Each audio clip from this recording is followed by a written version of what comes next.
Love and peace. What's up, y'all? It's Danielle. Check me out on danielledeveloper.com. Subscribe. We'll talk about tech, coding tutorials, programming vlogs, the blog, self-development, books, all of that. So subscribe. Check it out. All right, so now we're taking it back to basics. We're doing the HTML and CSS challenges on FreeCodeCamp. So let's get going. Welcome to FreeCodeCamp's first coding challenge. So you can edit code in your text editor. This is the text editor, which we've embedded into this web page. Do you see the code in your text editor that says this right here? That's an HTML element. Most HTML elements have an opening tag and a closing tag. This is the opening tag. This is the closing tag. Note that the only difference between opening tags and closing tags is that closing tags have a slash after their opening angle bracket. The slash right here. Each challenge has tests that you can run at any time by clicking the Run Tests button.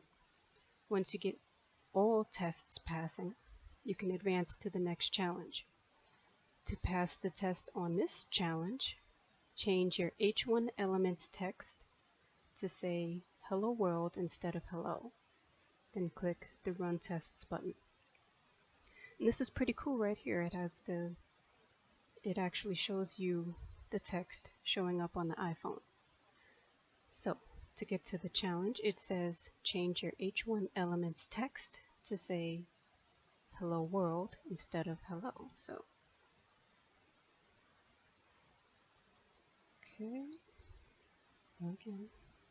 here we go. And there it is on the phone. Run test. Bullseye. Okay, so let's move on to the next challenge. Isn't this cute? Headline with the H2 element. Okay, look at this. Oh, they're crushing the poor little kitty in the middle. Okay, so next, over the next few challenges, we'll build an HTML5 app that will look something like this. The H2 element you enter will create an H2 element on the website. This element tells the browser about the structure of your website. H1 elements are often used for main headings, while H2 elements are generally used for subheadings. There are also H3, H4, H5, and H6 elements to indicate different and new sections.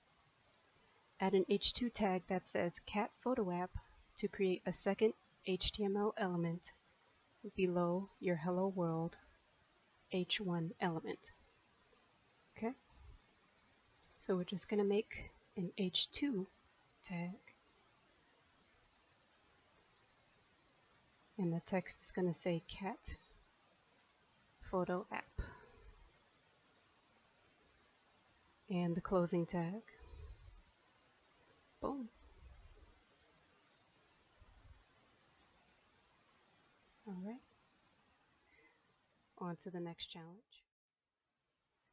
Hey guys, so I found out the library was closing, so I had to get up out, and so I'm just going to go ahead and finish this here. All right, so where were we? Inform with the paragraph element. P elements are the preferred element for normal sized paragraph text on websites. P is short for paragraph. You can create a P element like this right here. Create a P element below your H2 element and give it the text Hello Paragraph. Okay, so we're going to make the opening tag.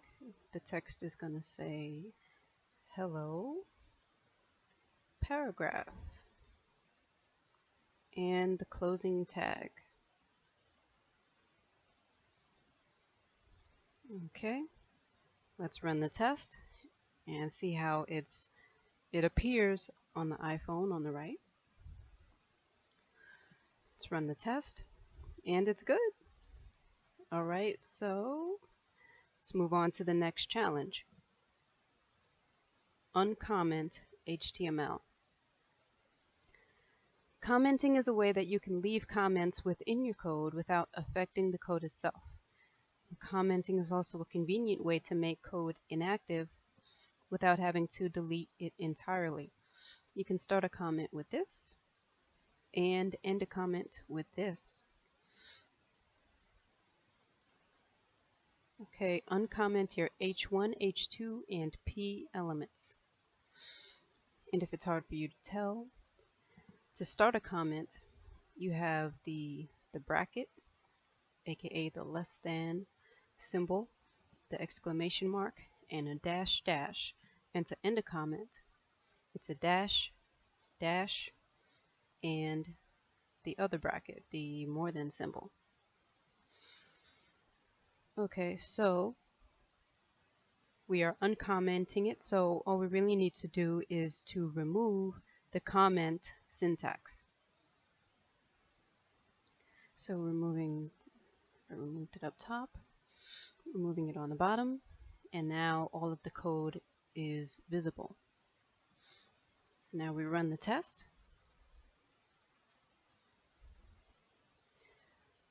Okay, get to the chopper. Whatever that means. Okay, so gonna go on to the next challenge.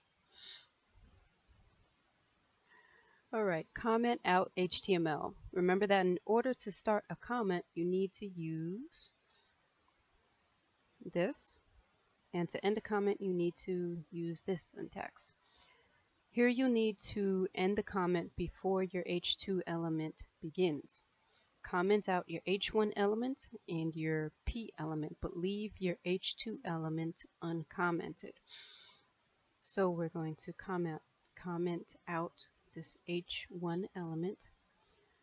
So the beginning of the comment syntax is already here. So I need to end it right below the H1 so I can leave the H2 element uncommented. So dash dash bracket. Okay, so you see the H1 element is commented out, and now the rest of it is uncommented. So it says one of the requirements is also to comment out the P element. Now the end of the comment syntax is already here, so I just need to add the starting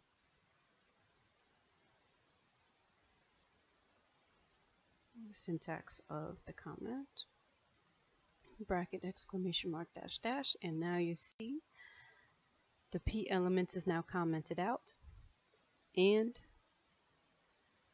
like it said, leave your H2 element uncommented, and it is, and it's showing up on the iPhone here. And notice how you don't see the H1, the hello world, and you don't see the hello paragraph, the P element, and that's because those are commented out.